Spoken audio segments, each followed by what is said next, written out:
আমরা তো আগামীতে দেখতেছি যেভাবে যুবকরা ইসলামের দিকে ধাবিত হচ্ছে, যেভাবে মানুষ ইসলাম দিকে ধাবিত হচ্ছে, আমার তো মন বলে আগামীর দেশ কোরআনের। ঠেকাইতে পারবা না, ঠেকাইতে পারবা না। অনেকবার চেষ্টা করেছো যে 2041 সাল পর্যন্ত থাকবো। আরে মোল্লারে একটু মূল ধরে নাড়া দিয়েছে, তোমাদের নেত্রী কিন্তু মামার বাড়ি দিল্লি গিয়ে পড়েছে। আবার অনেকেই এখনো লাফালাফি করে যে আমাদের নেত্রী আসবে, নেত্রী আসবে। আরে অপেক্ষা করো, তোমাদের নেত্রী যদি আবার আছে, আমরা অপেক্ষা করতেছি। আমরা টুপ করে তোমাদের নেত্রীর কিন্তু আয়না ঘরের ভিতর নিব। কথা বলেন। সুতরাং কোরআনের বিপক্ষে যেই চলে গেছে আজ পর্যন্ত বাংলার জমিনে টিকতে পারে নাই। আর এখন বাংলাদেশের মুসলমান, ইহুদি, নাসরা, খ্রিস্টান বুঝতে পেরেছে আগামীর দেশ কোরআনের দেশ। যতই আমরা লাফালাফি করি কোনো কাজ হবে না। আগামীর সংসদ কোরআনের সংসদ। কথা বলেন ঠিক কিনা? ভাইজান বহু দূরে মাদিনা, ঠিক কিনা? ভাইজান বহু দূরে মাদিনা, আমরা কেমনে যাইতাম জানি না। বলেন বহু দূরে আমরা কেমনে যাইতাম জানি না। দয়াল আল্লাহ দয়া করো, বলেন দয়াল আল্লাহ পুরাও মনের ভাষণা লা ইলাহা। আজ এই তেলাওয়াতকৃত আয়াতটা, আজ এই তাফসীরটা যদি কোনো মানুষ মনে করে আমার বিপক্ষে চলে যাচ্ছে, আজ এই তেলাওয়াতকৃত আয়াতটা, আজ এই তাফসীরটা যদি কোনো মানুষ মনে করে আমার দলের বিপক্ষে চলে যাচ্ছে, আজ এই তেলাওয়াতকৃত আয়াতটা, আজ এই তাফসীরটা যদি কোনো মানুষ মনে করে আমার নেতা নেত্রীর বিপক্ষে চলে যাচ্ছে, আমি মনে করি কোরআন যে মানুষের বিপক্ষে চলে যায়, যে দলের বিপক্ষে চলে যায়, যে নেতা নেত্রীর বিপক্ষে চলে যায়, সেই মানুষ, সেই দল, সেই নেতা, সেই নেত্রী কখনো ভালো হতে পারে না।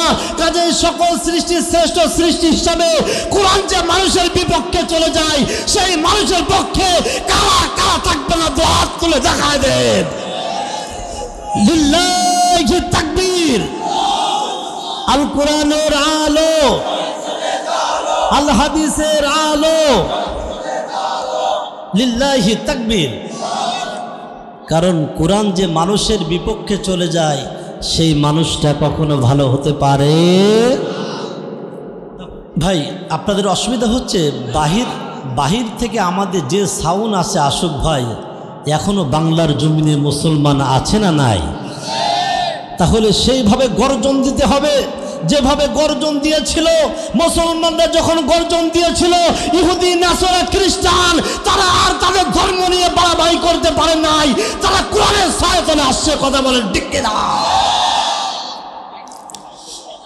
মুসলমান ভাইরা রে আমার, গভীর মনোযোগ, কোনো দিকে নজর নাই, কোনো দিকে নজর নাই। দীর্ঘ সময় বয়ান শুনেছেন, গভীর রজনী হয়ে গেছে, যেহেতু আগামীকালও মাহফিল। এ ভাই আমার, আমি মাত্র 25 থেকে 30 মিনিট আলোচনা করব। ভাইজান আমার, আল্লাহ তাআলা বলছে কুল ইন কুনতুম তুহিব্বুনাল্লাহ, হে রাসূল আপনার উম্মত যদি আমাকে ভালোবাসতে চাই, সম্মানিত ভাইরা আমরা একজনকে ভালোবাসতে চাই, বলেন তো তার নাম কি? আল্লাহ তাআলা বলছেন নবীজি আপনার উম্মত যদি আমাকে ভালোবাসতে চাই, তাহলে ফাত্তাবিউনি, তারা যেন আপনাকে অনুসরণ করে, অনুকরণ করে আপনাকে ভালোবাসে। নবীজি আপনার উম্মত যদি আপনাকে অনুসরণ করতে পারে, অনুকরণ করতে পারে, আমি আল্লাহ তাআলা আপনার উম্মত দিগকে 2টা জিনিস দিব। চিৎকার করে বলেন কয়টা? এক নম্বর হলো ইউহিব্বুকুমুল্লাহ, এক নম্বর হলো নবীজি আপনার উম্মত যদি আপনাকে অনুসরণ করতে পারে, আমি আল্লাহ তাআলা আপনার উম্মত দিগকে আমি নিজেই ভালোবাসব। আর দুই নম্বর হলো ওয়াগফির লাকুম যুনুবাকুম, নবীজি আপনার উম্মত যদি আপনাকে অনুসরণ করে, অনুকরণ করে, আমি আল্লাহ তাআলা আপনার উম্মত দিগকে যত গুনাহ করেছে আপনার উম্মত, আমি আল্লাহ তাআলা আপনার উম্মত দিগকের গুনাহগুলো মাফ করে দিব। ওয়াল্লাহু গফুরুর রহিম, আল্লাহ ক্ষমাশীল আর দয়ালু। এ নীলফামারীর মুসলমান, এখন আমি আপনাদের কাছে একটি প্রশ্ন করতে চাই। আমার আল্লাহ তাআলা আমাদের জীবনের গুনাহগুলো মাফ করে দিবেন এবং আল্লাহ তাআলা আমাদেরকে ভালোবাসবেন। শর্ত হলো একটি, ফাত্তাবিউনি, রাসূলকে অনুসরণ করা। চিৎকার করে বলেন, কাকে অনুসরণ করা? তাহলে আল্লাহ তাআলা আমাদেরকে ভালোবাসবেন এবং জীবনের সমস্ত গুনাহগুলো মাফ করে দিবেন। তাহলে আমাদের কাজ হলো একটি, চিৎকার করে বলেন কয়টি? এবার বলেন তো সেই কাজটা কি? এই কথা বলেন। রাসূলকে অনুসরণ করা, রাসূলকে অনুকরণ করা, রাসূলকে ভালোবাসা মূল আলোচনা। কিন্তু আজ যুবকরা তো অনুসরণ করে, অনুকরণ করে ভালোবাসে নায়ক শাকিব খানকে। কথা বলেন। আজ যুবকরা তো অনুসরণ করে, অনুকরণ করে নায়ক মান্নাকে। আজ যুবকরা তো অনুসরণ করে, অনুকরণ করে নায়ক সালমান শাহকে। হে যুবক, তুমি কি একবার চিন্তা করে দেখেছো, তুমি যে নায়ক শাকিব খানের অনুসরণ করলে, তুমি যে নায়ক মান্নাকে অনুসরণ করলে, তুমি যে নায়ক সালমান শাহকে অনুসরণ করলে, নিঃসন্দেহে তোমাদেরকে জাহান্নামে নিয়ে যাচ্ছে। কথা বলেন ঠিক কিনা? এখন প্রশ্ন আসতে পারে, হুজুর আমরা তো নায়ক শাকিব খানের অনুসরণ করি, নায়ক শাকিব খান, নায়ক মান্না, নায়ক সালমান শাহ আমাদেরকে কিভাবে জাহান্নামে নিয়ে যাচ্ছে? আপনি দলিল দিলেন না। আমার আল্লাহ তাআলা বলছেন, ওয়ামিনান নাসি মান ইয়াশতারি লাহওয়াল হাদিস লিয়ুদিল্লা আন সাবিলিল্লাহি বিগাইরি ইলমিন ওয়া ইয়াত্তাখিযাহা হুজুওয়া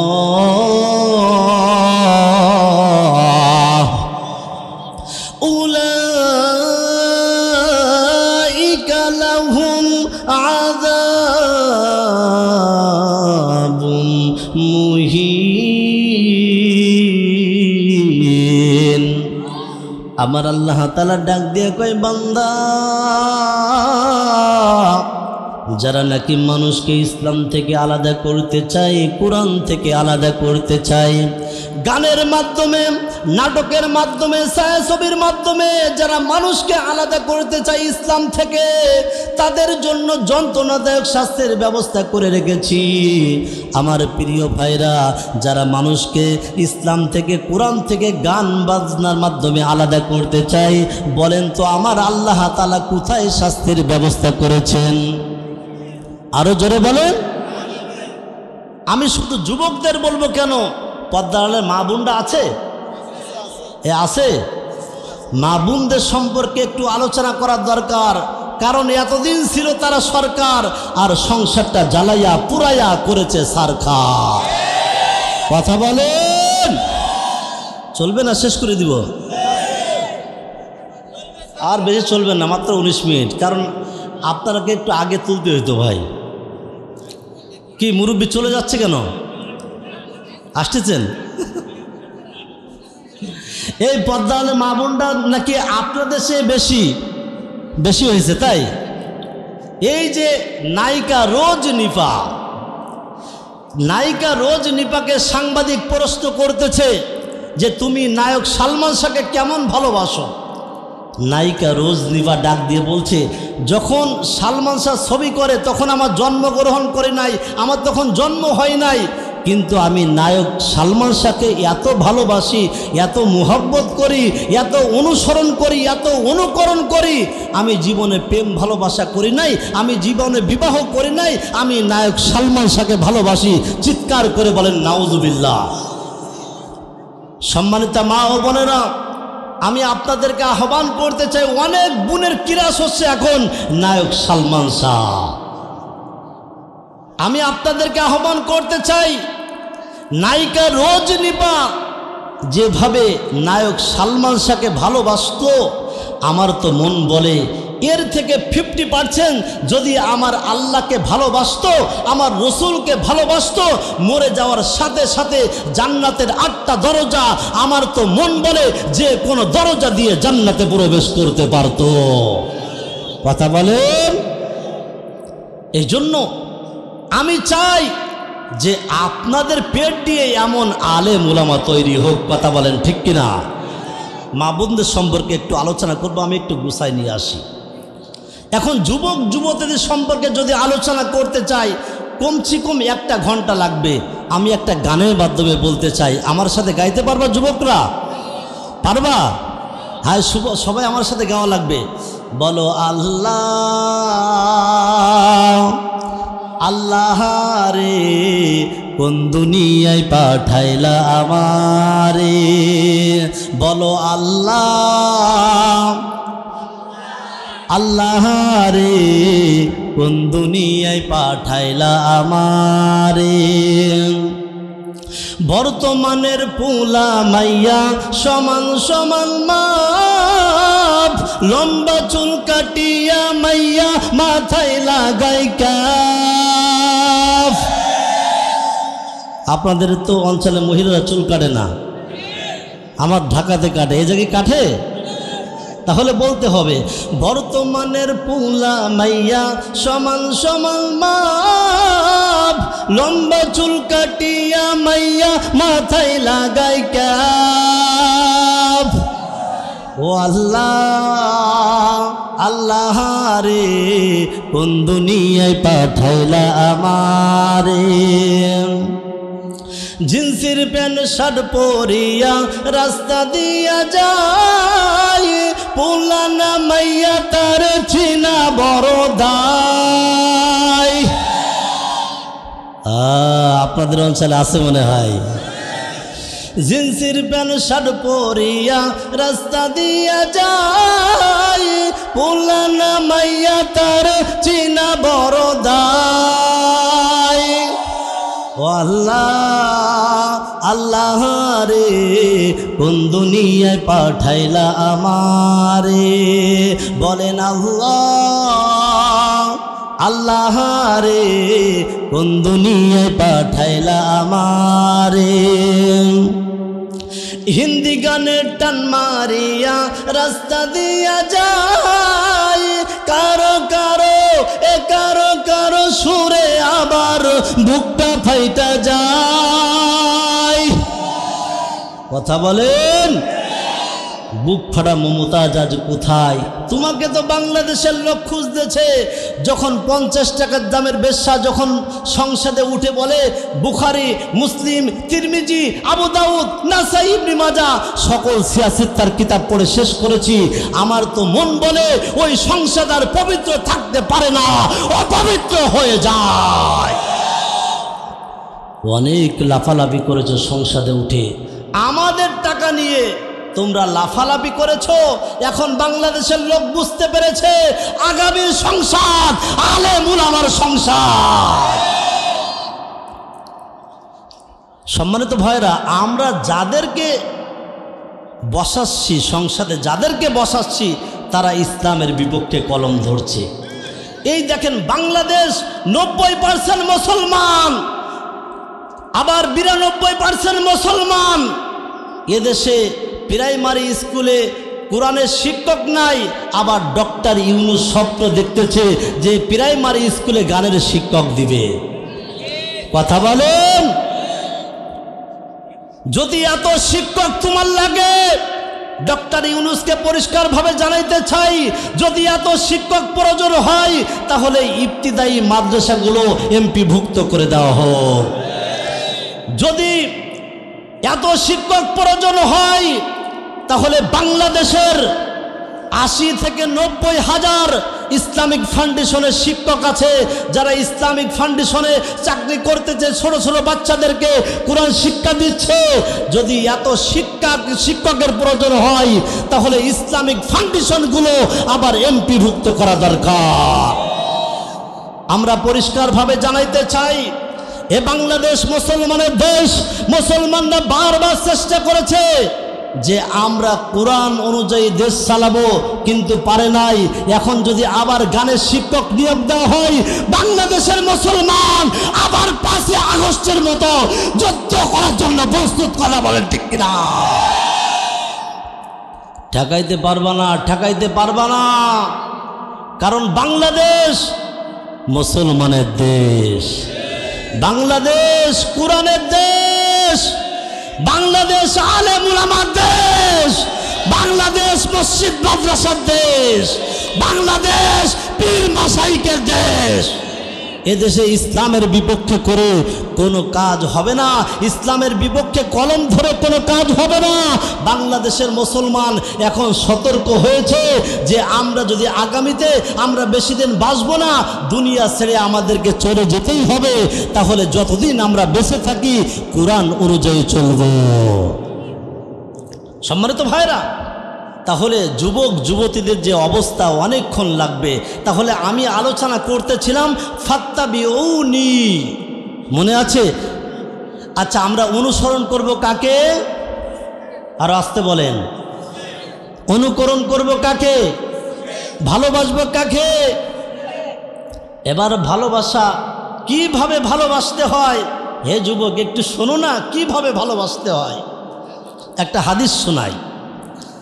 عن أنس رضي الله تعالى عنهما قال قال رسول الله صلى الله عليه وسلم لا يؤمن أحدكم حتى أكون أحب إليه من والده وولده والناس أجمعين।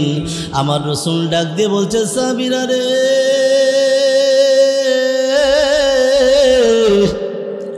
যতক্ষণ পর্যন্ত তোমার মা, তোমার বাবা, তোমার ভাই, তোমার বোন, এমনকি ওয়ান্নাসি আজমাইন, পৃথিবীর সমস্ত মানুষ থেকে আমার রাসূলকে ভালোবাসতে না পারবে, ততক্ষণ পর্যন্ত তোমরা পরিপূর্ণ ঈমানদার হইতে পারবে না। আমার রাসূল সাল্লাল্লাহু আলাইহি ওয়াসাল্লাম যখন এ কথা বললেন, এইভাবে কয়েকদিন পার হয়ে যায়। আমার রাসূল হঠাৎ করে একদিন রাস্তা দিয়ে যাইতেছে। আমার রাসূলের সঙ্গে অনেক সাহাবী, আমার রাসূলের হাতটা ওমরের হাতের সাথে লাগানো। আমার রাসূল যখন এই কথা বলতেছে, ওমর ডাক দিয়ে বলছেন, ইয়া রাসূলুল্লাহ, আমি দুনিয়ার সবচেয়ে আপনাকে মুহাব্বত করি, কিন্তু আমার জীবন থেকে আপনাকে এখনো মুহাব্বত করতে পারি নাই।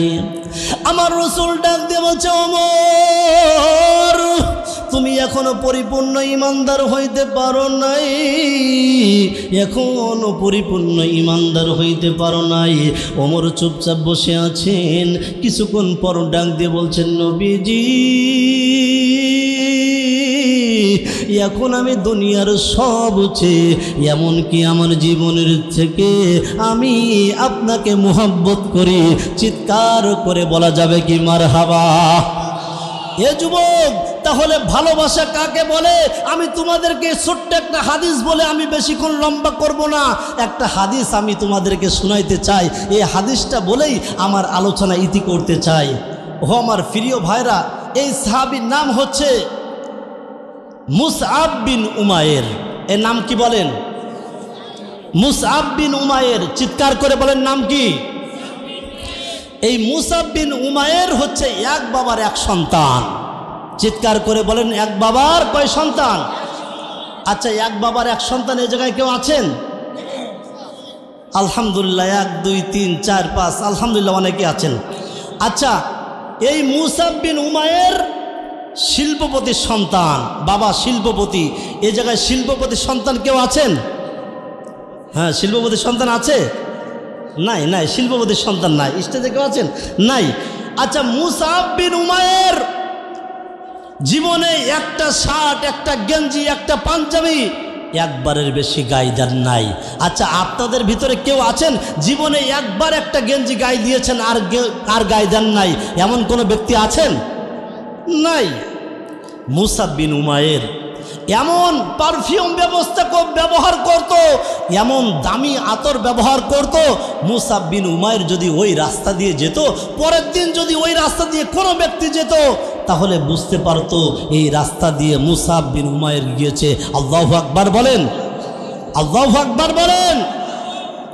শুধু তাই না, মুসআব বিন উমায়ের এত সুন্দর ছিলেন, মক্কার সুদর্শন পুরুষ যাকে রাসূল সাল্লাল্লাহু আলাইহি ওয়াসাল্লামের চেহারার সাথে হুবহু মিল ছিল। এই সাহাবীর নাম হচ্ছে মুসআব বিন উমায়ের। ও যুবক, তুমি তো যখন মোটরসাইকেল চালাও মনে করো তোমার মতো কোটিপতি আর কেউ নাই, তুমি তো মুসআব বিন উমায়ের মতো কোটিপতি নও। কথা বলেন। এই মুসআব বিন উমায়ের, ও আমার প্রিয় ভাইরা, আমি ছোট্ট একটা হাদিস বলেই আমি একসাথে মুনাজাত করে আমরা যেতে চাই। রাজি আছেন তো ইনশাআল্লাহ? কারা কারা রাজি আছেন দুহাত তুলে একটু দেখায় দেন। লিল্লাহি তাকবীর, লিল্লাহি তাকবীর। হাত নামান। তাহলে মুসআব বিন উমায়ের কেমন সাহাবী, রসুলের ভালোবাসা কাহাকে বলে, রসুলকে কিভাবে ভালোবাসতে হয়। আমার ভাইজান, আমার বন্ধুগণ, আল্লাহ রাসূল সাল্লাল্লাহু আলাইহি ওয়াসাল্লাম মক্কায় দ্বীনের দাওয়াত দিচ্ছেন। ভাইজান, কোনো দিকে নজর করবেন না। গভীর রজনী হয়েছে, আল্লাহ রাসূল যখন মক্কায় দ্বীনের দাওয়াত দিচ্ছেন, আবু জেহেল চিন্তা করলো মুসআব বিন উমায়েরকে নিয়ে কিভাবে নবী মুহাম্মাদের কালিমা থেকে মানুষকে আলাদা করা যায়। এখন আবু জেহেলের লোকজন নিয়ে, দলের লোকজন নিয়ে চলল মুসআব বিন উমায়েরের কাছে। ডাক দিয়ে বলছে, মুসআব, তুমি কি জানো মক্কায় একজন নবী এসেছে, সে কালিমার দাওয়াত দিচ্ছে, ওই কালিমা বন্ধ করা লাগবে, তুমি নবীর কাছে যেও না, কোরআন তেলাওয়াত শুনবা না। এখন মুসআব চিন্তা করতেছে যে আবু জেহেলের মতো নেতা আমার কাছে আসছে, যে আল্লাহ নবীর কাছে যাওয়া যাবে না, তাহলে কি করা যায়। বাংলাদেশের কিন্তু একটা নিয়ম নীতি আছে। দেখেন, বাংলাদেশে যখন শেখ হাসিনা ক্ষমতায় ছিল, তখন কোরআনের মাহফিলে 144 ধারা মামলা ছিল। কথা বলেন ঠিক কিনা? তখন কিন্তু মাহফিলের লোকের অভাব ছিল না।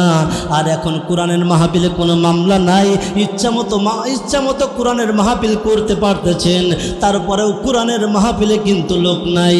মুসআব বিন উমায়ের চিন্তা করলো যে আবু জেহেলের মতো নেতা ডাক দিয়ে কই নবী মুহাম্মাদের কাছে যেও না, কোরআন শোনো না, কালিমা পড়ো না, তাহলে কি করা যায়। নবী মুহাম্মাদেরকে আমি একটু দূর থেকে দেখব। এবার মুসআব বিন উমায়ের গভীর রাত্রেবেলায় চললেন, যে দেখে আমার রসুল কোরআন তেলাওয়াত করতেছে, চিৎকার করে বলেন আল্লাহু আকবার। রসুল তেলাওয়াত করছে, আর রহমান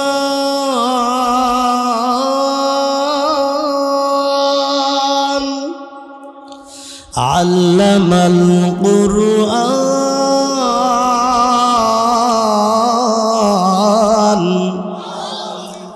খালাকাল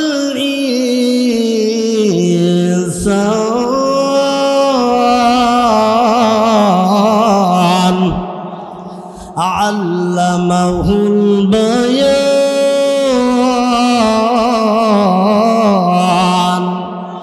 আমার রাসূল যখন কোরআন তেলাওয়াত করতেছে, এই মুসআবের শুনতে অনেক মন চাইতেছে, অনেক রাত হলো।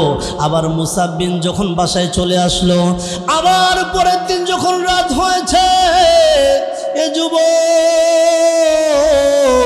তুমি আজ কোরআনের মাহফিল বাদ দিয়ে কেন বাসায়? এ যুবক, তুমি কোরআনের মাহফিল বাদ দিয়ে কেন এখনো দোকানের ভিতরে আছো? এই যে মুসআব বিন উমায়ের কিন্তু এখনো ইসলাম ধর্ম গ্রহণ করেন নাই, কালিমা পড়েন নাই।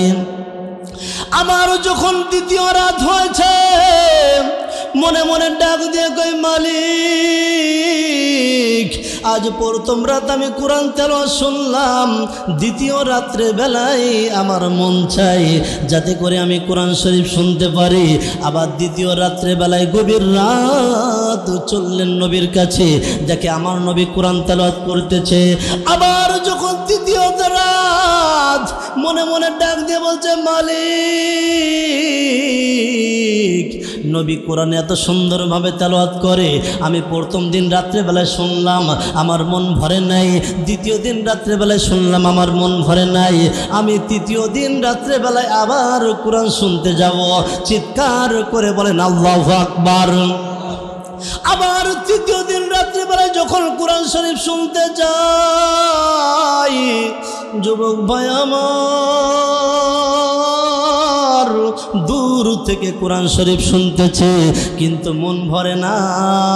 এখন ডাক দিয়ে বলে আমি দূর থেকে শুনবো না, আমি যাই মুহাম্মদের কাছে যাই। হঠাৎ করে মুসাব বিন উমাইর সুন্দর পুরুষ আল্লাহ রসুলের কাছে যায়। আল্লাহ রসুল ডাক দিয়ে বলছে মুসাব আমি দেখি মাঝে মধ্যে তুমি কোরআনের শুনতে আসো, কোরআন শুনতে আছো। ও মুসাব তোমার বাবা তো শিল্পপতি। মুসাব ডাক দিয়ে বলছে নবীজি আমার অর্থ সম্পদের অভাব নাই, টাকা পয়সার কোনো কমতি নাই, কিন্তু আমি হৃদয়ে শান্তি পাই না। আমার রসুল ডাক দিয়ে বলছে মুসাব তাহলে কিভাবে তুমি শান্তি পাও? মুসাব ডাক দিয়ে বলছেন ইয়া রাসূলুল্লাহ আমি দুনিয়ার কোনোভাবে শান্তি পাই না, কিন্তু আমি যখন কোরআন শরীফ শুনতে আছি তখন আমার মন ভরে যায়। চিৎকার করে বলেন আল্লাহু আকবার। এ যুবক ভাই আমার এবার আল্লাহ রাসূল ডাক দিয়ে বলছে মুসাব আমি কি তোমাকে একটা দাওয়াত দিতে পারি? মুসাব ডাক দিয়ে বলছেন ইয়া রাসূলুল্লাহ আপনি আমাকে দাওয়াত দিবেন আর আমি মানবো না তা হতে পারে না, আপনি যা বলেন আমি তাই মানবো। আমার রাসূল ডাক দিয়ে বলছে মুসাব তুমি আর দেরি করো না, আমার হাতটা বাড়াইয়া দিলাম, তোমার হাতটা বাড়াইয়া দাও, বাড়াইয়া দিয়ে তুমি কালিমা পড়ে তুমি মুসলমান হয়ে যাও। আমার রাসূল কালিমা পড়ে মুসলমান বানাইলেন। এ যুবক ভাই ইসলাম কিন্তু এত সহজভাবে আসে নাই। আমার রাসূল ডাক দিয়ে বলছে মুসাব তুমি যে কালিমা পড়েছো মুসলমান হয়েছো, এই কালিমা তুমি প্রকাশ করো না, মানুষের সামনে প্রসার করো না। মুসাব ডাক দিয়ে বলছেন নবীজি মানুষ মিথ্যা ধর্ম ইহুদি নাসারা খ্রিস্টান তারা বুক ফেলাইয়া তারা বলতে পারে আর আমি সত্য ধর্ম গ্রহণ করেছি আর আমি মানুষের কাছে প্রকাশ করব না, এটা হতে পারে না। নবীজি আমি এখন থেকে প্রকাশ্য কালিমার দাওয়াত দিতে চাই। চিৎকার করে বলেন আল্লাহু আকবার। মুসাব ডাক দিয়ে বলছে বাসায় চললেন, ডাক দিয়ে বলছে মা ও পদ্মালের মা, পদ্মালের মা। এবার মুসাব ডাক দিয়ে বলছে মা আমি কালিমা পড়ে মুসলমান হয়েছি।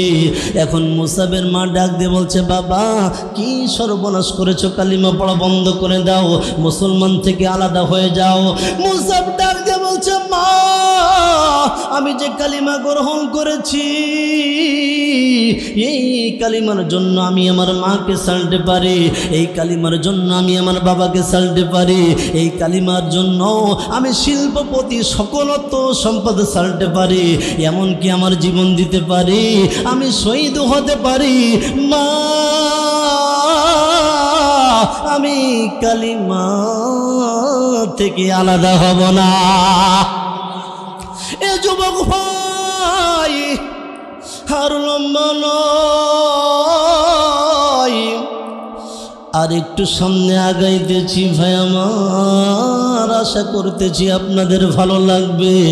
এবার মুসাবের মা, মুসাব যুবক মানুষ, ঘরের ভিতরে বন্দি করে রেখেছেন। একদিন নাই, 2 দিন নাই, এ যুবক ভাই এইভাবে যখন 7টা দিন বন্দি করে রেখেছে, মুসাব কিছু খাইতে পারে না, পানি নাই, কোনো খাবার নাই। কিন্তু মা তো মাই, 7 দিন পরে দরজা খুলে ডাক দিয়ে বলছে, বাবা এ মুসাব্বির উমায়ের, তুমি আমার দিকে তাকাও। মা দরজা খুলে ডাক দিয়ে বলছে, বাবা তুমি আমার দিকে তাকাও, তুমি একা 7 দিন খাও না, বিষয়টা তা না, তোমার মায়ের দিকে তাকাও, তোমার মাও কিন্তু 7 দিন খাই নাই। এ মুসাব, আমি মুরব্বী মানুষ, আমি হয়তো না খেয়ে মরে যাব, আমি তোমার মা হয়ে বলছি তুমি কালিমা ছেড়ে দাও। এখন যুবক মানুষ মুসাব ডাক দিয়ে বলছে, মা তুমি যদি একবার মরে যাও আমার কোনো কষ্ট নাই, যদি 10 বার মরে যাও কোনো কষ্ট নাই, যদি 1000 বারও যদি মরে যাও আমার কোনো কষ্ট না। ও মা, তুমি যদি 1,00,000 বার মরে যাও তাও যেতে পারো, কিন্তু আমি কথা দিচ্ছি, আমি যে কালিমা গ্রহণ করেছি, আমি যে নবীর দিন ধর্ম গ্রহণ করেছি, আমি জীবন দিতে পারি, তুমিও মা মরে যেতে পারো, তারপরেও আমি কালিমা থেকে আমি আলাদা হব না। এ যুবক, তুমি তোমার মায়ের কথা শুনবা, তুমি তোমার বাবার কথা শুনবা, কিন্তু দেখবা তোমার মা যখন কোরআনের পক্ষে কথা বলে, তোমার বাবা যখন কোরআনের পক্ষে কথা বলে, তখন তুমি মায়ের কথা শুনবা, বাবার কথা শুনবা। যখন দেখবা আমার মা কোরআনের বিপক্ষে চলে যাচ্ছে, আমার বাবা কোরআনের বিপক্ষে চলে যাচ্ছে, এমন মা এমন বাবা আমাদের প্রয়োজন নাই। মুসাব ডাক দিয়ে বলছে, মা আমি আর থাকবো না, আমার টাকা পয়সার প্রয়োজন নাই, মা তুমি আমাকে ছেড়ে দাও, আমি নবীর কাছে যেতে চাই। এখন মা ডাক দিয়ে বলছে, সন্তান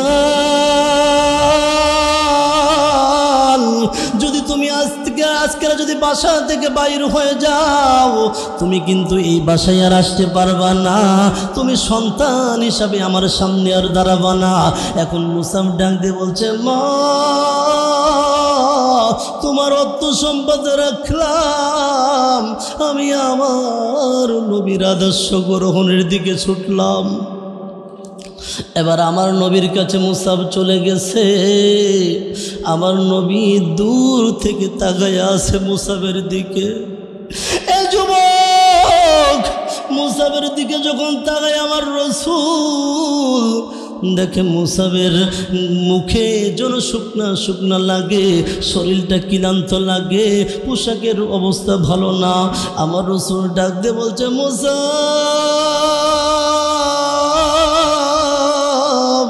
তুমি তো শিল্পপতির সন্তান, তোমার মুখটা কেন শুকনা?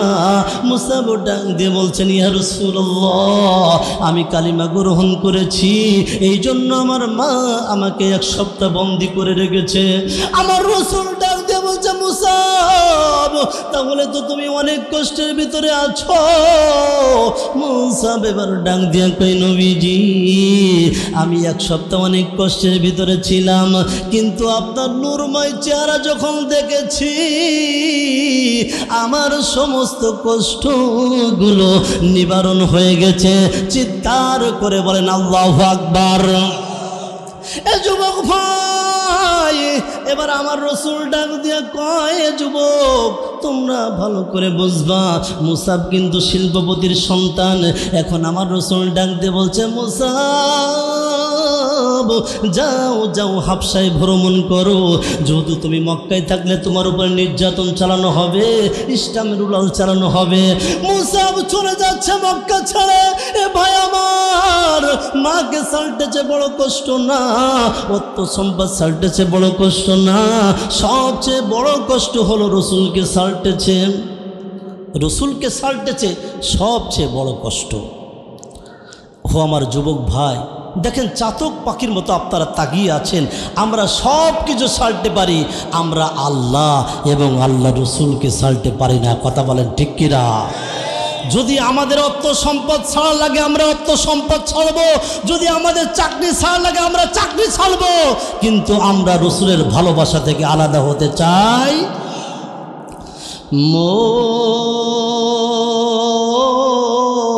মন কারু লাগিয়া কান্দ দিবা রাতি,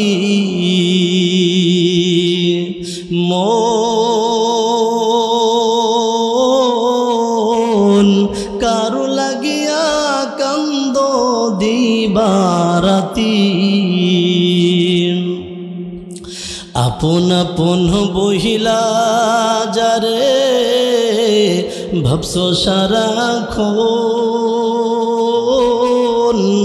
আসলে যে কেউ নয় তারা, কেউ নয় রে আপন। আপন আপন বহিলা যারে ভাবছো সারাক্ষণ, আসলে যে কেউ নয় তারা, কেউ নয় রে আপন। বলেন আমাদের আপন কে? আরো চিৎকার করে বলেন আমাদের আপন কে? যুবকরা অ্যালার্ট, দেখেন আল্লাহু আকবার, দেখেন চাতক পাখির মতো তাকিয়ে আছে। এটাই তো রসুলের ভালোবাসা। ভাই আপনি 5 ওয়াক্ত নামাজ পড়েছেন, বিশ্বাস করেন আল্লাহ রসুল সাল্লাল্লাহু আলাইহি ওয়াসাল্লাম বলছেন আল্লাহুম্মা হাসিবনি হিসাবান ইয়াসীরা। মা আয়েশা ডাক দিয়ে বলছেন, ইয়া রাসূলুল্লাহ, আল্লাহ তাআলা তো আপনার জীবনের সমস্ত গুনাহ মাফ করে দিয়েছে, এরপরেও কেন বলেন আল্লাহুম্মা হাসিবনি হিসাবান ইয়াসীরা? হে আল্লাহ তাআলা, কাল কিয়ামতের দিন আমার হিসাবটা সহজ করে দিয়েন। তখন আমার রসুল ডাক দিয়ে বলছে, ও আয়েশা, আল্লাহ তাআলার যদি ডাক দিয়ে বলে, হে মুহাম্মদ সাল্লাল্লাহু আলাইহি ওয়াসাল্লাম, আমি চৈত্র মাসে আমি যে আপনাকে 1 গিলাস পানি খাবার ব্যবস্থা করে দিয়েছি, আপনার জীবনের কোনো হিসাব দেওয়া লাগবে না, ওই 1 গিলাস পানির হিসাব দিয়ে তুমি জান্নাতে যাও। আয়েশা রে, আমি 1 গিলাস পানির হিসাব দেওয়ার ক্ষমতা আমি মুহাম্মদ সাল্লাল্লাহু আলাইহি সাল্লাম আমার নাই। তাহলে আপনি কি নামাজ পড়ে মনে করেন আপনি জান্নাতে যাবেন? এই যে রাতটা জাগতেছেন, আল্লাহ তাআলা হয়তো এর ওসিলায় করে আমাদেরকে মাফ করে দিতে পারেন। কথা বলেন।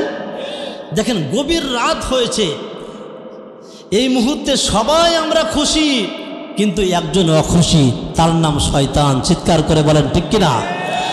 দেখেন এই মুহূর্তে এত রাত্রেবেলায় মেম্বারের দরজা বন্ধ, চেয়ারম্যানের দরজা বন্ধ, এমপির দরজা বন্ধ, সকল দরজা বন্ধ, শুধু একটাই মাত্র দরজা খোলা। বলেন তো কার দরজা খোলা? আরো চিৎকার করে বলেন কার? আমার রসুল ডাক দিয়ে বলছে, মুসাব যাও যাও হাবশার দিকে রওনা দাও। এখন হাবশার দিকে রওনা দিচ্ছে। 1 দিন পার হয়ে যায়, 2 দিন পার হয়ে যায়, 3 দিন পার হয়ে যায়, কিন্তু মুসাবের আর ভালো লাগে না রসুলকে ছাড়া। হঠাৎ করে মুসাব আবার চলে আসে হাবশা থেকে, ডাক দিয়ে বলছেন, নবীজি আমাকে তো আপনাকে ছাড়া ভালো লাগে না, আমার মন চাই আপনার নূরময় চেহারা দেখতে। হঠাৎ করে কয়েকটা কাফেলা আসছে, মদিনা থেকে আসছে, ডাক দিয়ে বলছেন, নবীজি অনেক নাম শুনেছি আপনার, আমরা আর দেরি করতে চাই না, আপনি আমাদেরকে কালিমা পড়াইয়া আপনি আমাদের মুসলমান বানাইয়া দেন। আমার রাসূল মদিনা ওয়ালাদেরকে কালিমা পড়াইয়া মুসলমান বানাই দিলেন। এবারও তারা ডাক দিয়ে বলছেন, ইয়া রাসূলুল্লাহ আমাদের সাথে কয়েকজন শিক্ষক দেন। আমার রাসূল ডাক দিয়ে বলছে, মুসাব বিন উমাইর কোথায়, এইদিকে আসো। ও আব্দুল্লাহ ইবনে উম্মে মাকতুম অন্ধ সাহাবী, তুমি কোথায়, এদিকে আসো। 2 জন সাহাবীকে ডাকলো, ডাক দিয়ে বলছে, তোমরা আর দেরি করো না, যাও যাও মদিনার দিকে রওনা দাও। এখন মুসাব ডাক দিয়ে বলছে, হাবশায় গেলাম, আমার তো ভালো লাগে না। ইয়া রাসূলুল্লাহ, আপনি আবার মদিনায় যাওয়ার কথা বলতেছেন, কিন্তু আপনার আদেশ তো আমি অমান্য করতে পারি না। মুসাব যখন আবার মদিনার দিকে রওনা, মুসাবের মনটা খারাপ। তখন আমার আল্লাহ তাআলা ডাক দিয়ে কই, জিবরাইল আর করিস না দেরি, আমার রসুলের কাছে যা তাড়াতাড়ি এবং এই সংবাদটা পৌঁছায় দে। আমার রসুল বেশি দিন আর মক্কায় থাকতে পারবে না, আমার রসুলকে খুব দ্রুত মদিনায় যাওয়া লাগবে। চিৎকার করে বলেন আল্লাহু আকবার। এদিকে মুসাব বিন উমাইর মদিনায় চললেন। এ ভাই আমার, যে হাজার হাজার কাফেরদেরকে মুসলমান বানাইলেন, এদিকে আমার রসুল ডাক দিয়ে বলছে, আবু বকর আর দেরি করা যাবে না, মক্কা থেকে মদিনায় হিজরত করা লাগবে। এ দেখেন কেমন আল্লাহ রসুলের আশিক এ যুবক। আমার রসুল ডাক দিয়ে বলছে, আবু বকর আমি তো মক্কা ছেড়ে মদিনায় চলে যাব, আমার সাথে কিন্তু তোমার সফর সঙ্গী হওয়া লাগবে।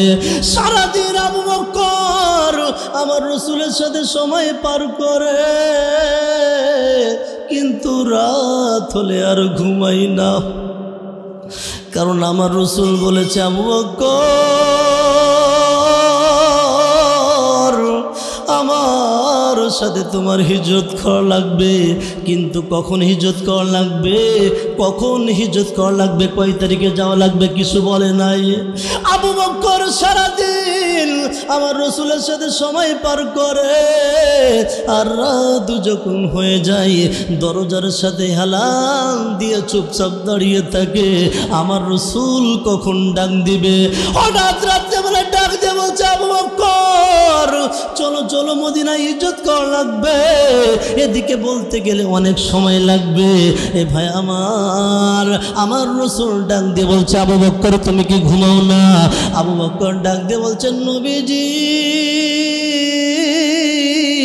আপনি যেদিন থেকে বলেছেন আমার সাথে হিজরত করা লাগবে, সেদিন থেকে আমি আর ঘুমাই না, কারণ আমার রসুল আমাকে আবু বকর বলে ডাক দিবে, আমাকে পাবে না।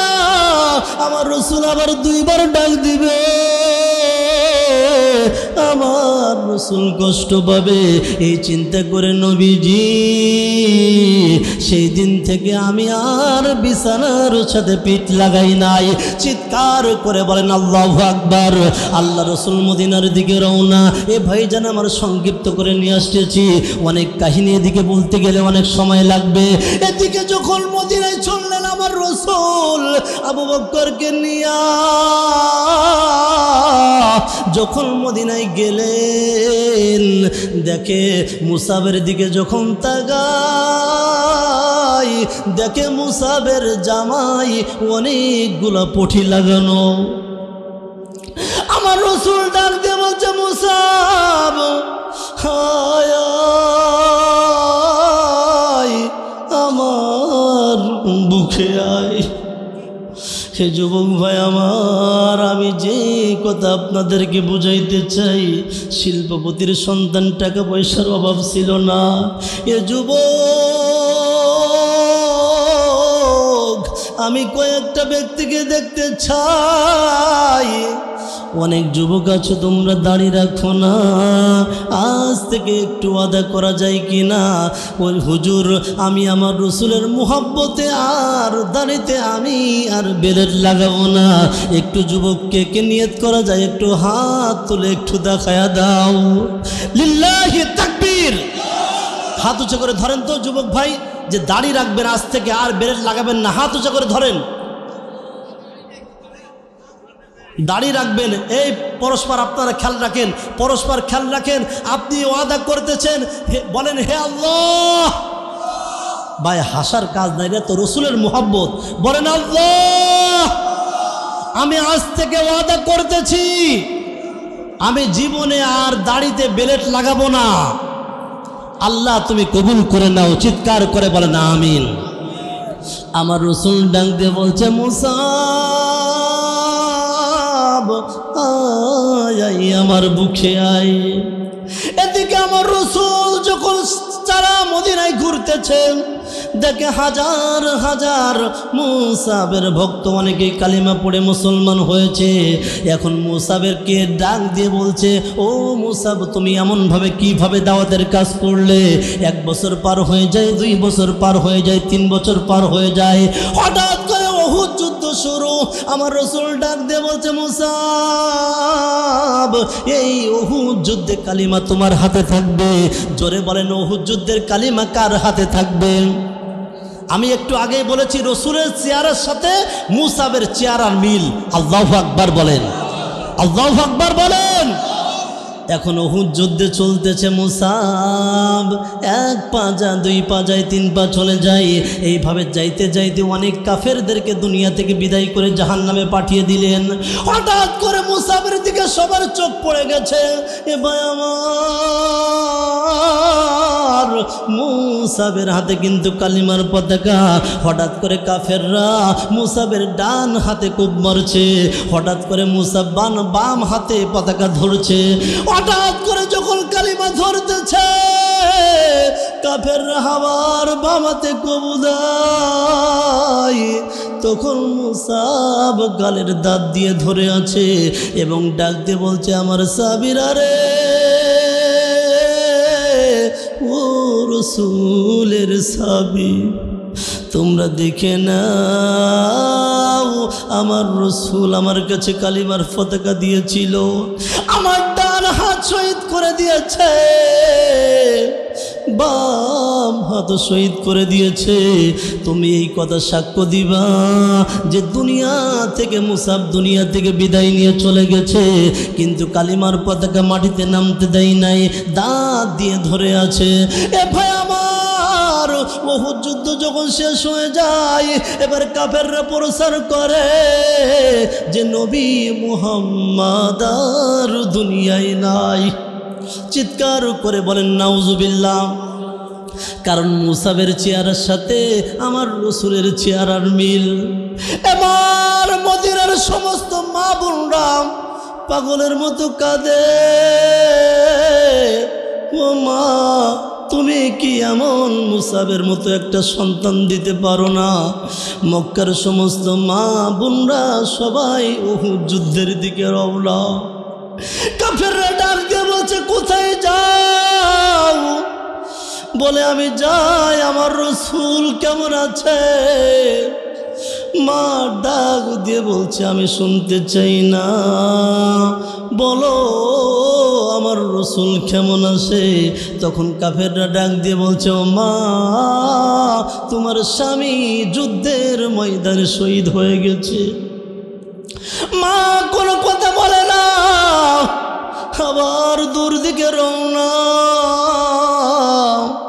আবার কাফেররা ডাক দিয়ে বলছে, তুমি কোথায় যাও? বলে, আমার রাসূল কেমন আছে? কাফেররা ডাক দিয়ে বলে, তোমার সন্তান শহীদ।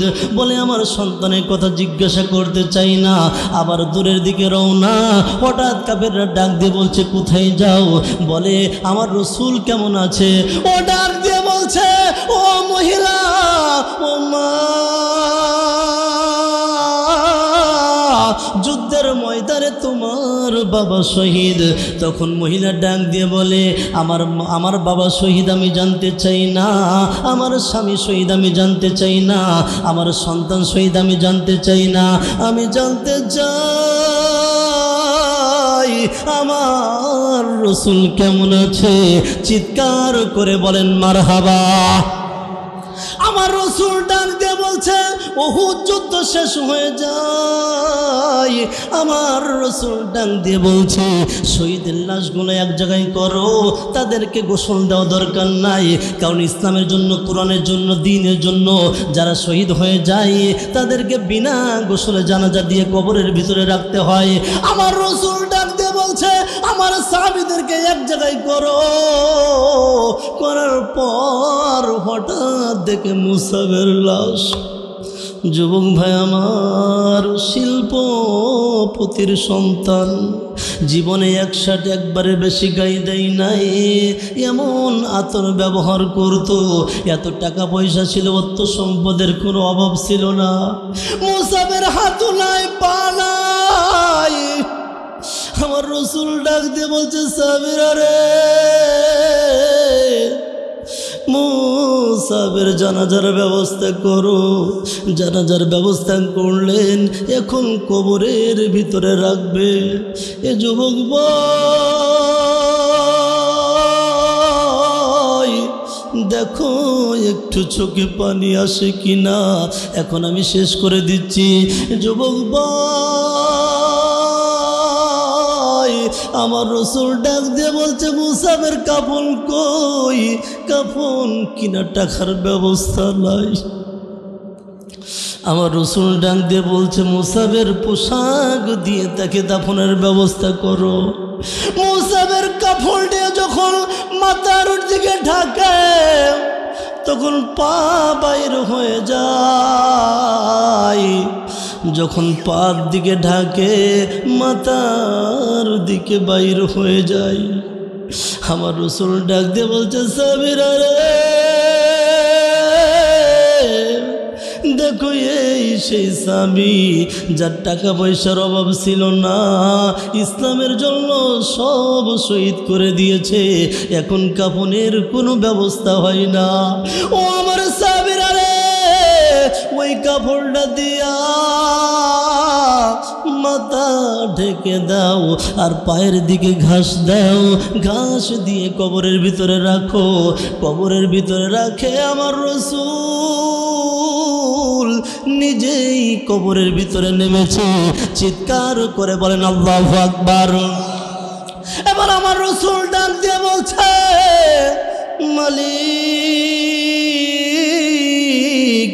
ও আমার আল্লাহ, এ নীলফামারীর মুসলমান, আবার একটু বলো না আল্লাহ।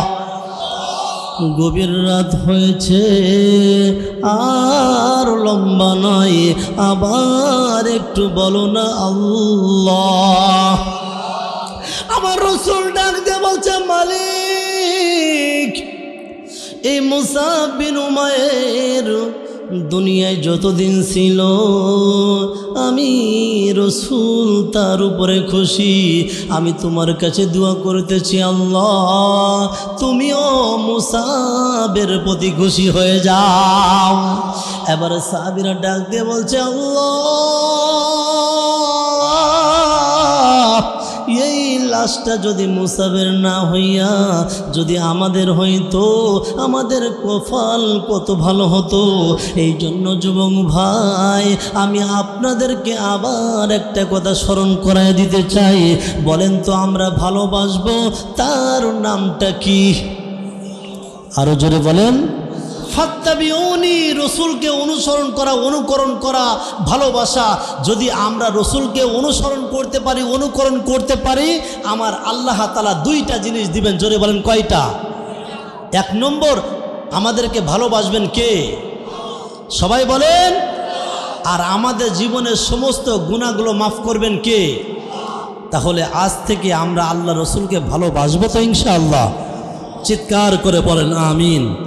আল্লাহ তাআলা আপনাকে আমাকে এই কথার উপরে আমল করা তৌফিক দান করুক। চিৎকার করে বলেন আমিন। বিসমিল্লাহ। সূরা ফাতিহা একবার পড়েন, সূরা ইখলাস তিনবার পড়েন। আউযু বিল্লাহি মিনাশ শাইতানির রাজিম, বিসমিল্লাহির রহমানির রহিম। ভাই সবাই এখন মাটির দিকে চোখ রাখবেন। ভাই কি যুবক ভাই কিছু বলছি? রব্বিল আলামিন আর রহমানির রহিম, মালিকি ইয়াউমিদ্দিন, ইয়াকা না'বুদু ওয়া ইয়াকা নাস্তাঈন, ইহদিনাস সিরাতাল মুস্তাকিম, সিরাতাল লাযীনা আন'আমতা আলাইহিম গায়রিল মাগদুবি আলাইহিম ওয়ালাদ-দাল্লিন। আমিন। বিসমিল্লাহির রহমানির রহিম। কুল হুয়াল্লাহু আহাদ, আল্লাহুস সামাদ, লাম ইয়ালিদ ওয়া লাম ইউলাদ ওয়া লাম ইয়াকুল লাহু كفوا أحد بسم الله الرحمن الرحيم قل هو الله أحد الله الصمد لم يلد ولم يولد ولم يكن له كفوا أحد بسم الله الرحمن الرحيم قل هو الله أحد الله الصمد لم يلد ولم يولد ولم يكن له كفوا أحد সবাই দুরুদে ইব্রাহিম একবার পড়ি আল্লাহুম্মা সাল্লি আলা মুহাম্মাদ ওয়া আলা আলি মুহাম্মাদ কামা সাল্লাইতা আলা ইব্রাহিম ওয়া আলা আলি ইব্রাহিম ইন্নাকা হামিদুম মাজিদ আল্লাহুম্মা বারিক আলা মুহাম্মাদ ওয়া আলা আলি মুহাম্মাদ কামা বারাকতা আলা ইব্রাহিম ওয়া আলা আলি ইব্রাহিম ইন্নাকা হামিদুম মাজিদ আলহামদুলিল্লাহি রাব্বিল আলামিন ربنا ظلمنا أنفسنا وإن لم تغفر لنا وترحمنا لنكونن من الخاسرين ربنا لا تزغ قلوبنا بعد إذ هديتنا وهب لنا من لدنك رحمة إنك أنت الوهاب رب العالمين গভীর রাত হয়েছে মেম্বারের দরজা বন্ধ হয়ে গেছে চেয়ারম্যানের দরজা বন্ধ দুনিয়ার কোনো দরজা খোলা নাই আল্লাহ তোমার দরজা খোলা আল্লাহ তোমার বান্দা তোমার নাম ধরে ডাকতেছে এই জন্য সবাই একটু বলেন না আল্লাহ আবার একটু মায়াবী কণ্ঠে বলেন না আল্লাহ এ নীলফামারীর মুসলমান আমার কেন মন যেন ডাক দিয়ে বলতেছে আজ আমাদের দোয়া আমাদের মালিক ফিরাবে না এই জন্য আবার একটু বলেন না আল্লাহ আল্লাহ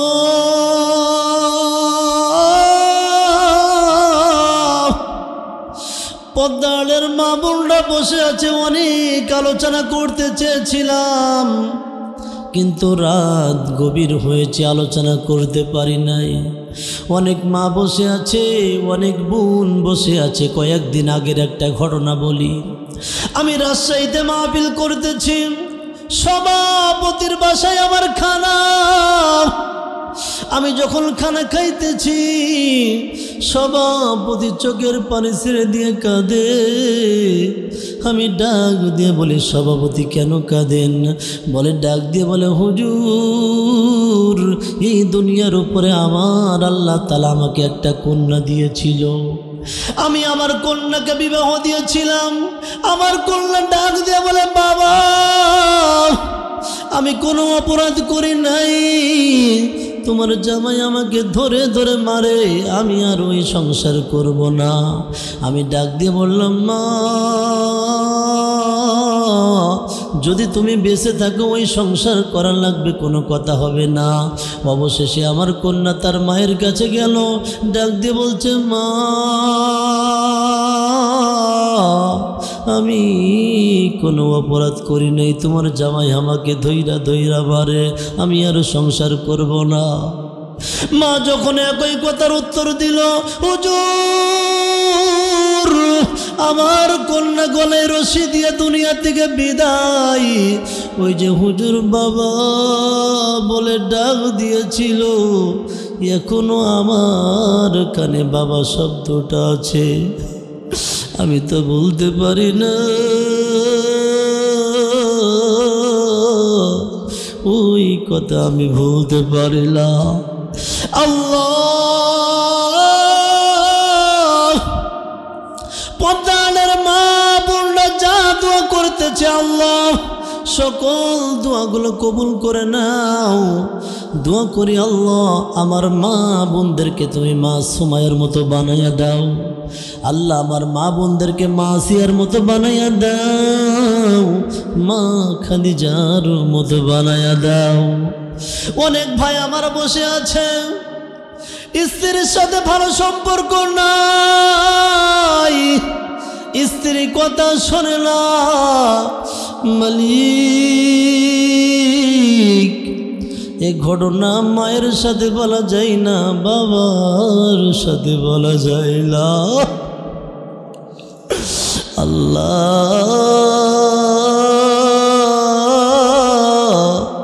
আমার ভাইরা তোমার সাথে গোপনে গোপনে বলতেছে, আল্লাহ আমার ভাইরা যা দোয়া করতেছে আল্লাহ সকল দোয়াগুলো তুমি কবুল করে নাও আল্লাহ। বিশেষ করে আল্লাহ আজ মাহফিলের সভাপতি অনেক কষ্ট করে সেই ধরে আলোচনা শুনেছে, আল্লাহ সভাপতির জীবনের গুনাহগুলো মাফ করে দাও আল্লাহ। প্রধান অতিথি বিশেষ অতিথি আল্লাহ নীলফামারী আলোচনা করে আমার মনটা ভরে গেছে আল্লাহ। আমার মন বলে আরো যদি 2টা ঘন্টা আলোচনা করতাম তোমার যুবকরা কেউ কোরআন ছেড়ে উঠে যেত না আল্লাহ। তুমি যুবকগুলোকে হযরতে ওমরের মতো কবুল কইরা নাও আল্লাহ।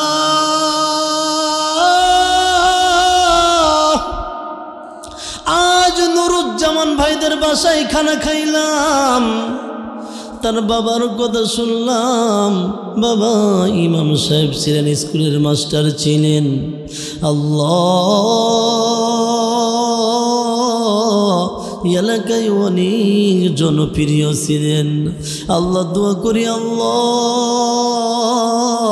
তুমি বাবাকে মাফ কইরা দাও আল্লাহ। রবিকুল ভাই আমার অনেক কষ্ট করেছে আল্লাহ, এইভাবে নাম জানা অজানা আল্লাহ বাইরা উপস্থিত আছে আল্লাহ। জানি না কার মনে কি আশা আছে, কি ব্যথা আছে আল্লাহ, তুমি সকলের মনের আশাগুলো কবুল করে নাও আল্লাহ। তোমার কাছে একটা দোয়া করি আল্লাহ, যে যুবকরা দাড়ি রাখার নিয়ত করেছে আল্লাহ, যুবক ভাইকে তুমি হযরতে আবু বকরের মতো কবুল কইরা নাও আল্লাহ। যারা নামাজ পড়তে পারে না আল্লাহ সবাইকে তুমি 5 ওয়াক্ত নামাজি বানাইয়া দাও আল্লাহ। যারা কোরআন পড়তে পারে না আল্লাহ কোরআন পড়ার তৌফিক দান কইরা দাও আল্লাহ। আগামীর সংসদ কোরআনের সংসদ আমরা দেখতে চাই আল্লাহ। শুধু জামাত যাক বিষয়টা তা না মালিক, যে কোরআন দিয়ে দেশ চালাবে আল্লাহ এমন একটা ওমর তুমি আমাদেরকে দিয়ে দাও, যে কোরআন দিয়ে দেশ চালাবে আমরাও তার সাথে আছি, কিন্তু কোরআনের বিপক্ষে যখন চলে যাবে আমরাও তার সাথে নাই আল্লাহ। খাস করে আল্লাহ আমার যুবক ভাইরা বসে আছে, পর্দা আড়ালের মা বোনরা বসে আছে আল্লাহ। আমি জানি না কার মনে কি আশা আছে আল্লাহ। আমার যুবক ভাই যুবতী বোনেরা যা দোয়া করতেছে আল্লাহ সকল দোয়া তুমি কবুল করে নাও আল্লাহ। তুমি আমাদের 5 ওয়াক্ত নামাজি বানায়া দাও আল্লাহ। যারা কোরআন পড়তে পারে না আল্লাহ কোরআন পড়ার তৌফিক দান করে দাও আল্লাহ। আমি জানি না কে অভাবের ভিতরে আছে আল্লাহ, অভাবগুলো দূর করে দাও আল্লাহ। কার কন্যা আছে কন্যা বিবাহ দিতে পারে নাই আল্লাহ, কন্যা বিবাহ দেওয়ার ব্যবস্থা করে দাও আল্লাহ। জানি না কার ছেলে মেয়ে অসুবিধার ভিতরে আছে, দেশের বাহিরে কে আছে আল্লাহ অসুবিধার ভিতরে আল্লাহ। দোয়া করতেছে আল্লাহ, যারা দেশের বাহিরে আছে আল্লাহ তাদেরকে তুমি কোটি কোটি টাকার মালিক বানায়া দাও আল্লাহ। আমাদের দেশটাকে তুমি ইসলাম হিসাবে কবুল করে নাও। সুবহান রাব্বিকা রাব্বিল ইজ্জাতি আম্মা ইয়াসিফুন ওয়া সালামুন আলাল মুরসালিন। আল্লাহ মৃত্যুর সময় তুমি এই কালিমা নসিব করে দিও, লা ইলাহা ইল্লাল্লাহু মুহাম্মাদুর রাসূলুল্লাহ সাল্লাল্লাহু আলাইহি ওয়াসাল্লাম। আসসালামু আলাইকুম ওয়া রাহমাতুল্লাহ।